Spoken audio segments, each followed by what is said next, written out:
Hola, buenas tardes. Estamos en los 12 años de la Fundación Dialoga y hoy tenemos una gran ponencia, pues precisamente hablar sobre la sociedad y el canibalismo de América Latina. Tenemos un gran exponente, el doctor Sergio Enrique Romero, que es el presidente de la RUA, una organización dedicada a promover la educación y el liderazgo y el servicio humanitario mediante iniciativas que conectan la historia, la cultura, la fe con las necesidades reales de las personas. A lo largo de más de 4 décadas ha recorrido numerosos países, trabajando con comunidades vulnerables, líderes locales y organizaciones del servicio para impulsar proyectos de desarrollo y capacitación y ayuda social. También su labor lo ha llevado desde grandes ciudades hasta aldeas remotas en América Latina, África, Asia y Medio Oriente, colaborando en programas de asistencia médica, educación, apoyo comunitario y fortalecimiento de iniciativas locales, convencido de que la transformación sostenible comienza con la dignidad humana, ha promovido proyectos que buscan no solo responder a necesidades inmediatas, sino también crear oportunidades para que las personas y las comunidades puedan construir un futuro mejor. Como conferencista y escritor, Romero aborda temas relacionados con el liderazgo, la cultura, la cohesión social y el desarrollo humano, invitando a las sociedades a reemplazar la desconfianza y la división por la cooperación, la admiración y el compromiso con el bien común. Su trabajo se caracteriza por tender puentes entre personas, culturas e instituciones, convencido de que el verdadero progreso nace cuando el talento y la solidaridad se ponen al servicio de los que menos tienen. Pues bienvenido a tu casa a celebrar estos 12 años de la Fundación Dialoga, doctor Sergio Romero. Y doctor Ausencio de la Rosa, gracias por invitarme a participar. En primer lugar, felicitaciones por los 12 años. Muchas gracias.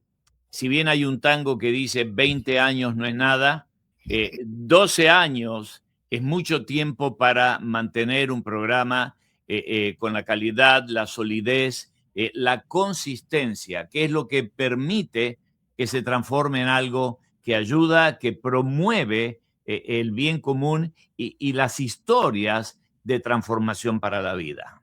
Muy bien, ahí mismo, sobre la sociedad y el canibalismo de América Latina.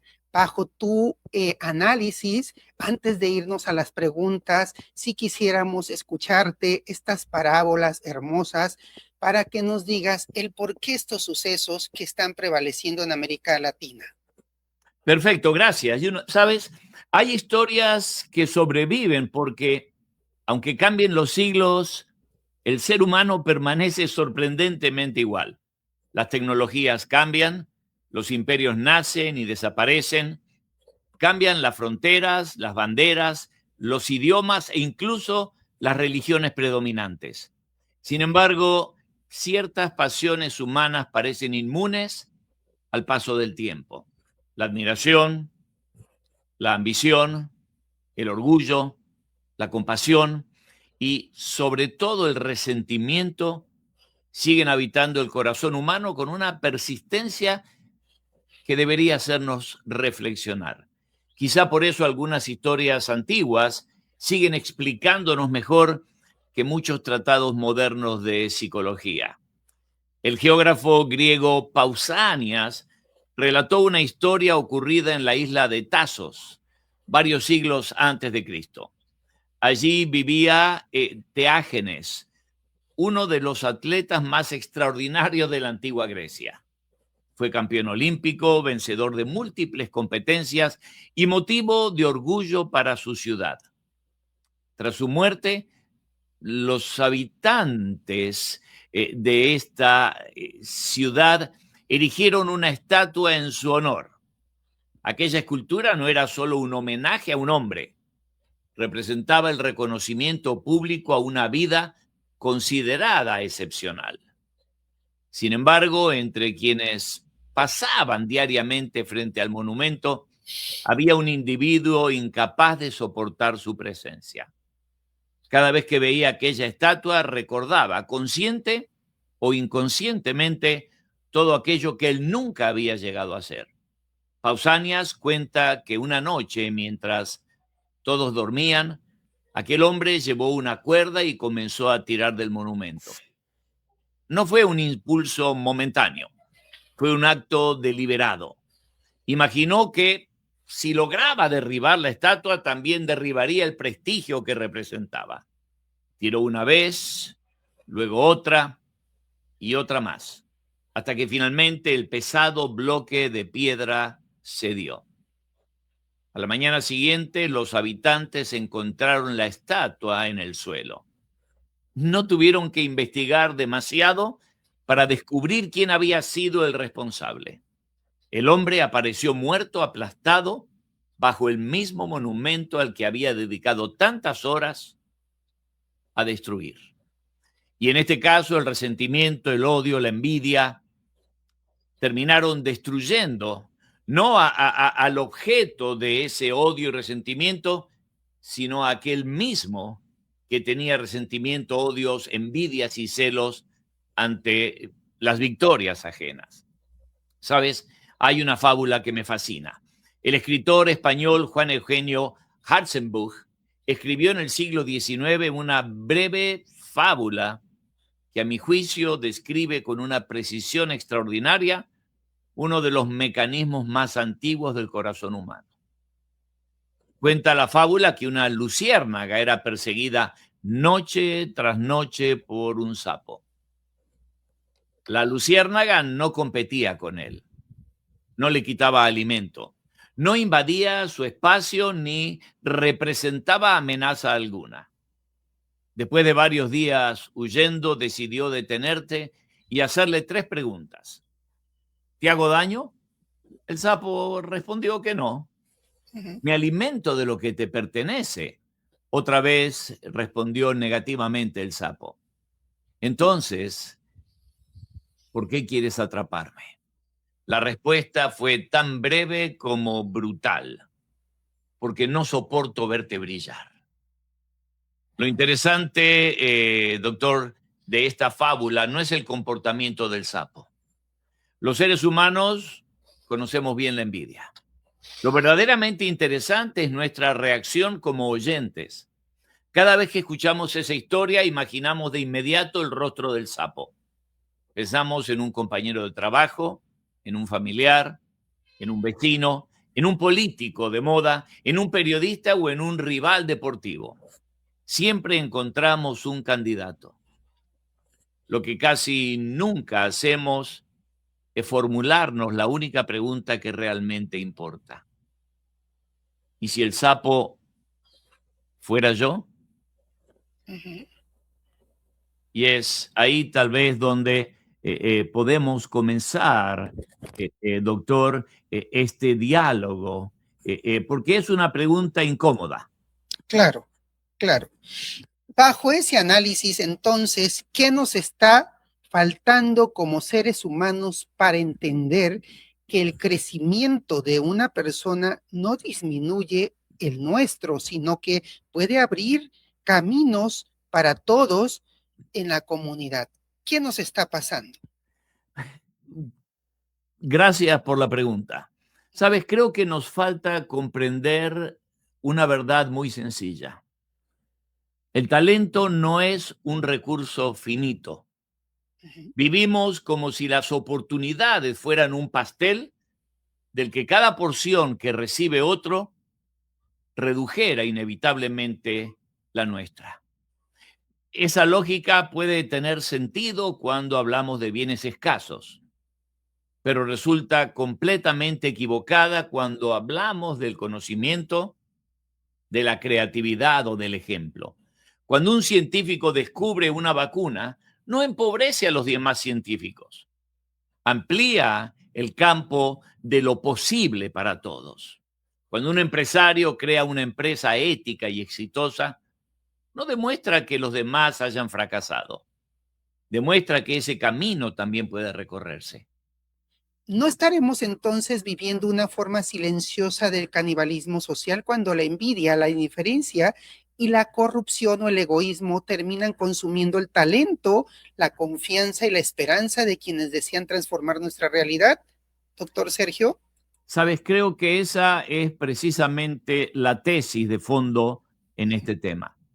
Cuando pensamos en el canibalismo, imaginamos un acto violento y visible. El canibalismo del que hemos hablado o estamos hablando en esta hora es mucho más discreto y por eso mismo más peligroso. No destruye personas físicamente, desgasta lentamente su entusiasmo. Un investigador que deja de investigar porque nadie lo apoya. Un ejemplo claro es la del doctor René Favaloro, uno de aquellos que comenzó con las cirugías de corazón abierto. A él se le ofreció trabajar en la clínica Cleveland en el estado de Ohio y él decidió regresar a su tierra natal porque quería servir a su gente, a su pueblo. Lamentablemente en el año 2000, el doctor René Favaloro terminó quitándose la vida. ¿Por qué? Porque lo que encontró fue incomprensión, fue ese canibalismo del que estamos hablando. Un maestro que pierde la ilusión porque todo esfuerzo recibe indiferencia.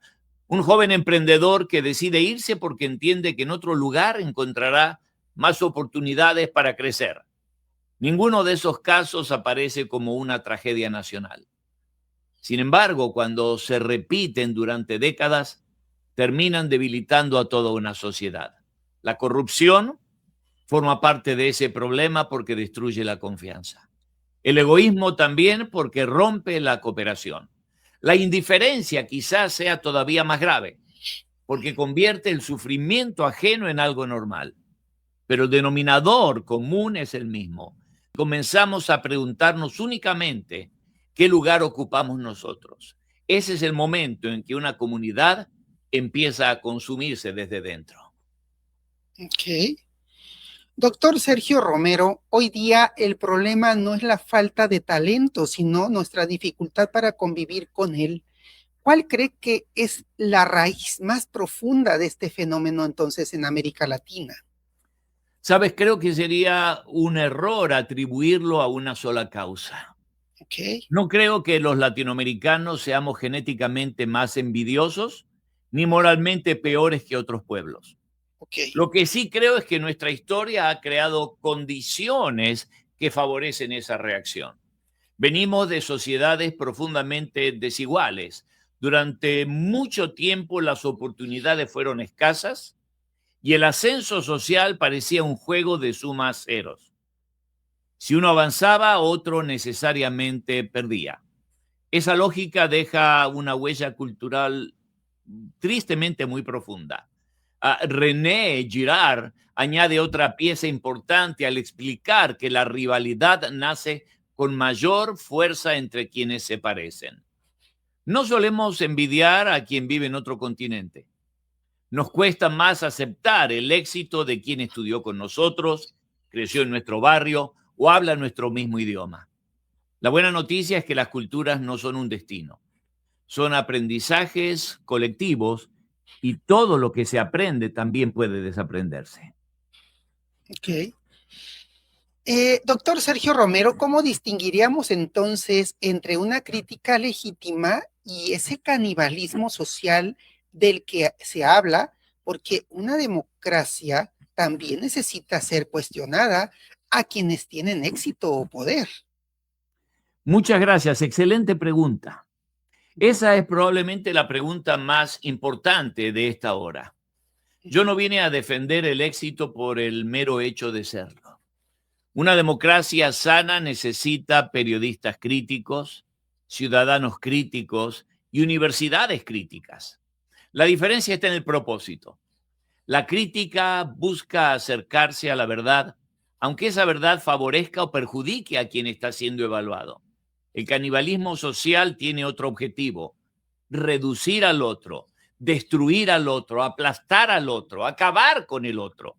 La crítica pregunta, ¿es cierto? El resentimiento pregunta, ¿cómo puedo bajarlo del pedestal? La Ujú. crítica mejora instituciones. El resentimiento las erosiona. Por eso una sociedad madura no deja de criticar, deja de disfrutar destruyendo. Ok. Si pudieras cambiar en una sola cosa la educación de nuestros niños para romper ese ciclo, ¿qué enseñaríamos o qué enseñarías? Wow, wow. Qué profundo. Sabes, les enseñaría a admirar. Ujú. Parece una respuesta sencilla, pero creo que es revolucionaria en sí misma. Hemos enseñado a competir, a destacar y a defender nuestras ideas. Todo eso es importante, sin embargo, hemos dedicado muy poco tiempo a reaccionar cuando otro hace algo mejor que nosotros. Admirar no significa sentirse inferior, significa reconocer que el éxito ajeno amplía el horizonte de nuestras propias posibilidades. Cuando un niño aprende a celebrar el logro de otro en lugar de resentirlo, está desarrollando una virtud que le servirá toda la vida. Las sociedades más fuertes no son aquellas en las que todos ganan, son aquellas en las que el triunfo de uno inspira a muchos. Ok. Has vivido, doctor Sergio Romero, has vivido y trabajado en distintos países de América Latina, donde por décadas, ¿sí? O por varias décadas, y ahí hay algún país en tu experiencia que haya logrado construir una cultura de mayor confianza o de mayor admiración por el éxito de los demás, o todos estamos viviendo lo mismo. Sabes, prefiero responder esta pregunta con prudencia. Ok. He conocido personas extraordinarias en todos los países donde he vivido y también he encontrado las mismas debilidades humanas en todos ellos. Uh-huh. No creo que exista un país inmune al resentimiento. Lo que sí he observado es que algunas instituciones logran crear culturas distintas. He visto universidades en las que los profesores celebran sinceramente los logros de sus colegas. He visto empresas en las que el éxito de un empleado se convierte en un motivo de orgullo para todo el equipo que labora allí. He visto comunidades donde nadie necesita apagar la luz del otro para sentirse valioso. Eso me hace pensar que el problema no está escrito en nuestro ADN cultural, está en los hábitos que decidimos cultivar. Ok.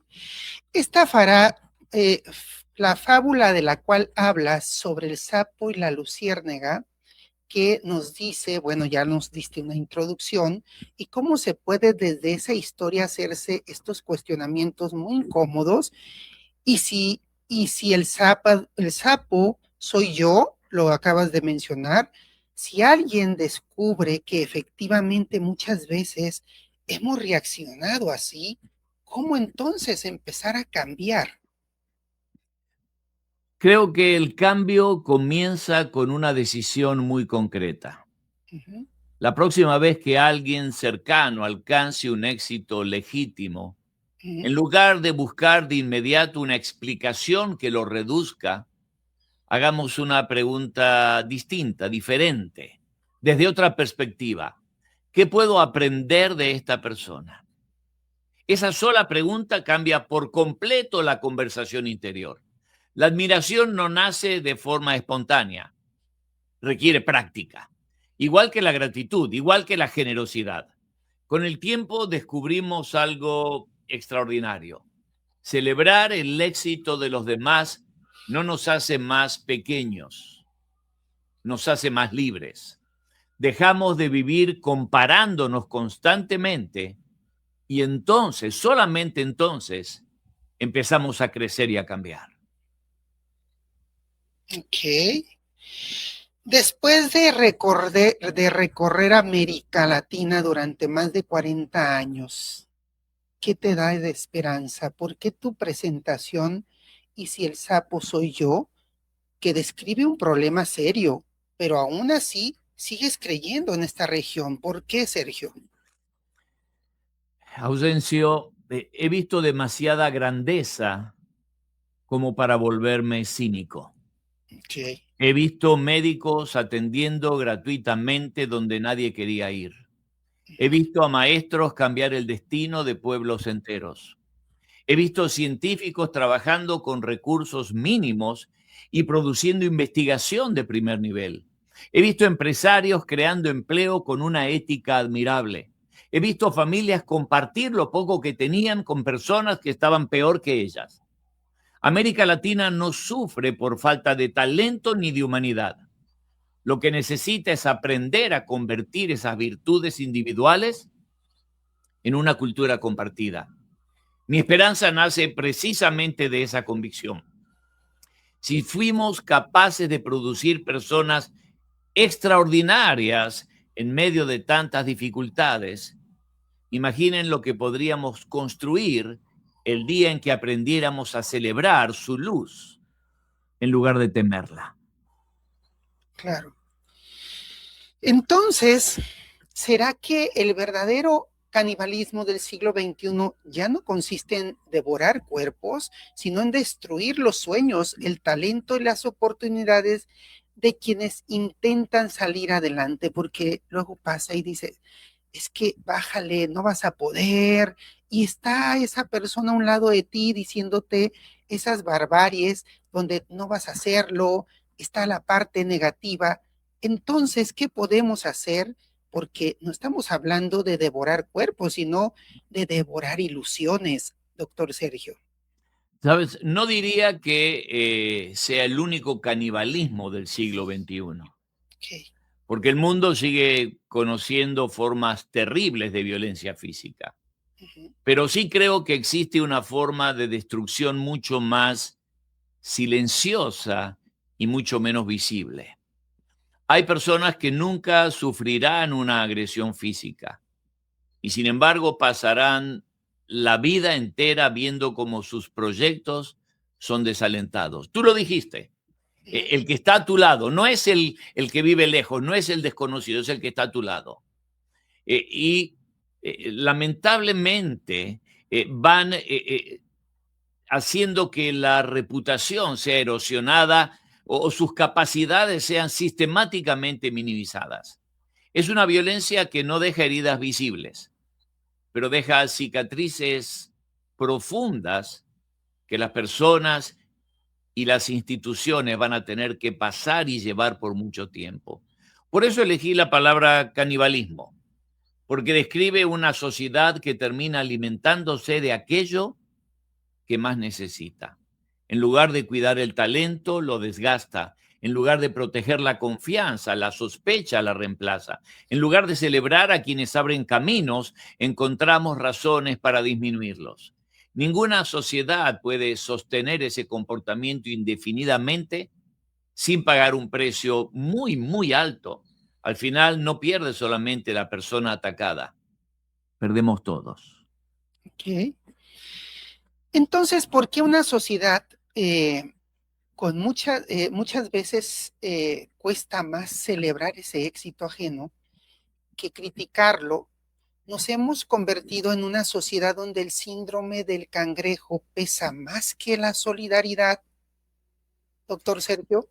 La figura que presentas del cangrejo inmediatamente me crea una imagen mental. Uh-huh. Es ver, y me ha pasado mientras estaba en Ecuador, viendo a las personas que recogen o pescan cangrejos. Si tú colocas un cangrejo en una canasta, que es donde los colocan en la pesca, vas a tener que poner una tapa porque el cangrejo va a subir y se va a escapar. Pero si pones más de un cangrejo, no necesitas taparlo, porque cuando uno está tratando de subir, el otro inmediatamente va a buscar la forma de tirarlo hacia abajo. Sabes, la imagen del cangrejo es poderosa porque describe una tentación muy humana. Okay. Cuando uno intenta sobresalir, los demás lo arrastran hacia abajo. Sin embargo, creo que debemos tener cuidado con esa metáfora. Si terminamos creyendo que todos actuamos siempre de esa manera, corremos el riesgo de convertir el cinismo en una profecía que se cumple por sí sola. Yo he visto demasiados actos de solidaridad en América Latina como para aceptar esa conclusión. He visto personas ayudando a desconocidos, comunidades enteras levantándose después de desastres naturales y familias compartiendo lo poco que tenían con quienes estaban peor. El problema no es que la solidaridad haya desaparecido. El problema es que todavía no hemos aprendido a extender esa solidaridad al éxito del otro. Somos muy buenos acompañando el dolor. Nos cuesta mucho más acompañar el triunfo. Consolamos con facilidad, celebramos con dificultad. Y, sin embargo, una sociedad madura necesita ambas cosas. Necesita abrazar al que cae, pero también aplaudir sinceramente al que se levanta. Tal vez esa sea la transformación cultural más importante que tenemos por delante. El día que el éxito de alguien cercano despierte más curiosidad que sospecha, más admiración que comparación y más gratitud que resentimiento. Ese día habremos dado un paso decisivo hacia una América Latina más fuerte, porque las sociedades no se fortalecen únicamente cuando resuelven sus problemas. También se fortalecen cuando aprenden a celebrar, proteger y multiplicar el talento de los suyos. Ok.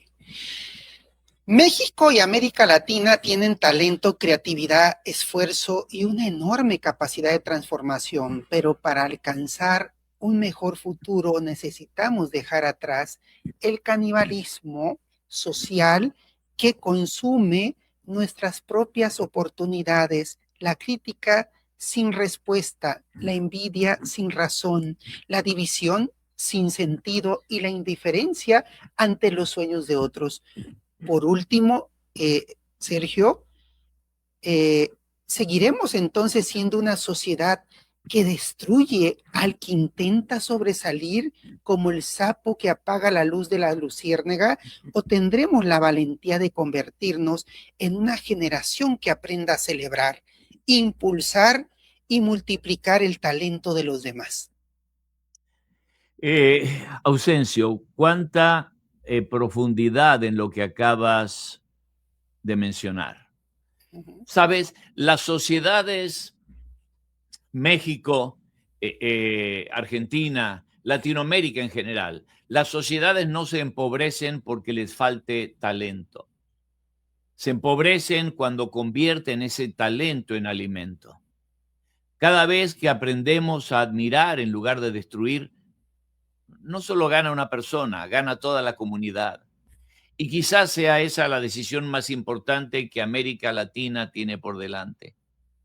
La próxima vez que alguien cercano a nosotros brille, no nos preguntemos primero si lo merece. Preguntémonos qué vamos a hacer con esa luz. Porque el futuro de una sociedad comenzará a cambiar en ese instante. Dejemos de preguntarnos si lo merece, si habrá logrado el ascenso virtud a sobornos, favores políticos. Dejemos de cuestionar al triunfo del otro a través de las trampas, a través de las compras. Estamos viviendo o terminando de vivir más de un mes de un mundial de fútbol. Y si hay algo que he notado en forma marcada es ese canibalismo del que estamos hablando. Claro. No toleramos el triunfo de los demás. Siempre va a haber un cuestionamiento, siempre vamos a dudar. ¿Por qué? Porque lamentablemente tenemos una estima propia pobre. No hemos sido educados a alimentarnos del triunfo, sino a alimentarnos de la derrota. Si el otro es derrotado, es destrozado, cae, parece que la nuestra derrota sería menos dolorosa y menos visible. ¿cuándo vamos a aprender a gozarnos con la alegría de los demás? Tal vez podemos gozarnos con la alegría, el triunfo, el éxito de nuestros hijos, nuestras parejas, pero ¿cuándo vamos a empezar a gozarnos con los triunfos de aquellos que viven enfrente, que son nuestros compañeros de trabajo, que cursan aulas con nosotros, que estudiaron con nosotros y ahora están ocupando posiciones de más responsabilidad o privilegio? Nuestra cultura, no importa dónde estemos ausencio, en cualquier lugar, desde México hasta el último pueblo en la Argentina, pasando por todos los países, Ok, cuando empecemos a mirar a los demás con ojos distintos y empecemos a gozarnos de sus victorias como si fueran nuestras y aprendamos que si ellos pudieron, nosotros también podemos. ¿consideras qué tan apremiante el usar la palabra solidaridad con la de bienestar? Porque pareciera que en un gobierno, como en el caso mexicano, nos marcaron dos palabras muy fuertes antes con solidaridad y que la aplicó con el COVID la Organización Mundial de la Salud, y la de bienestar a hoy día con el gobierno actual. Bajo este análisis, dos palabras claves para ti. ¿Qué pesa más una de otra o cuál es el razonamiento de una de otra? Porque perciben, para mí, los mismos fines: solidario y bienestar. Bienestar, que estemos mejor. Solidarios, ayudarnos para estar mejor.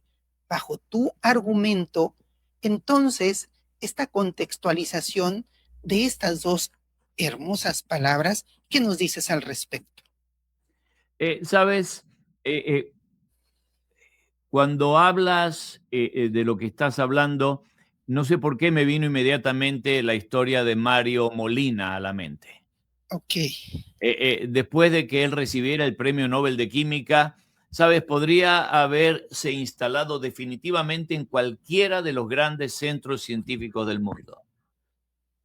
Pero tú sabes que, sin embargo, dedicó buena parte de su vida a fortalecer la investigación, la educación y las políticas ambientales de México.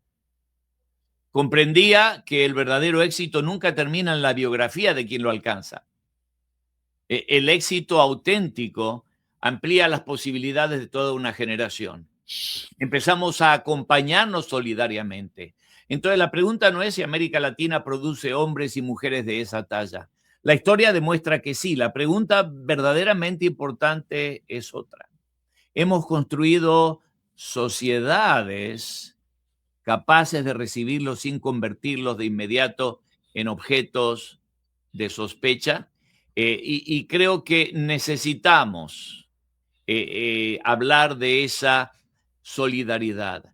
Necesitamos hablar de aquellos elementos que nos unen. Yo entiendo que los partidos políticos se forman porque interpretan la sociedad desde perspectivas diferentes. Nos pasa en los Estados Unidos con los republicanos y los demócratas.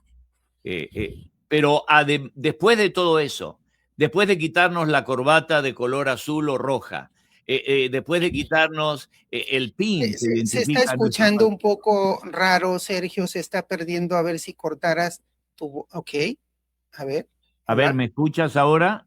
Sí, sí, sí. A ver, hola. Sí. Hola, hola, hola. Y si quitas tu... que no te vea y hables, a ver, A ver, déjame tratar. cámara.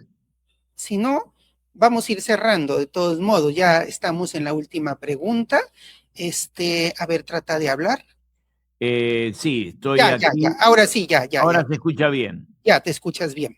Perfecto, Dale. perfecto. ¿Sabes? Profundiza un poquito más otra vez lo de así tal cual como estás sobre solidaridad y bienestar en un minuto para que quede claro y quede la grabación, en el corte quede perfecto y cerramos. Mira, hace unos días alguien me preguntó cuál creía que era el recurso natural más abundante de América Latina. Ok. Pensé en el cobre chileno, en el litio boliviano y argentino, en el petróleo venezolano, en la biodiversidad amazónica, en las tierras fértiles de nuestras pampas y valles, pero después comprendí que mi respuesta era incompleta. El recurso más abundante de América Latina nunca ha sido un mineral, ha sido el talento de su gente. Lo verdaderamente extraño no es que produzcamos talento, lo verdaderamente extraño es que demasiadas veces terminamos también por exportar el reconocimiento que ese talento merece. Primero discutimos a nuestros mejores hombres y mujeres, después los ignoramos, más tarde el mundo los celebra y finalmente nosotros les levantamos monumentos cuando ya no pueden beneficiarse de ellos. Quizás haya llegado el momento de invertir ese orden. Y aquí quisiera regresar por última vez al bosque donde comenzó esta historia. Sí. Durante años escuché la fábula del sapo y la luciérnaga exactamente igual que la mayoría de las personas. Siempre creí que la enseñanza consistía en descubrir quién era la luciérnaga y quién el sapo.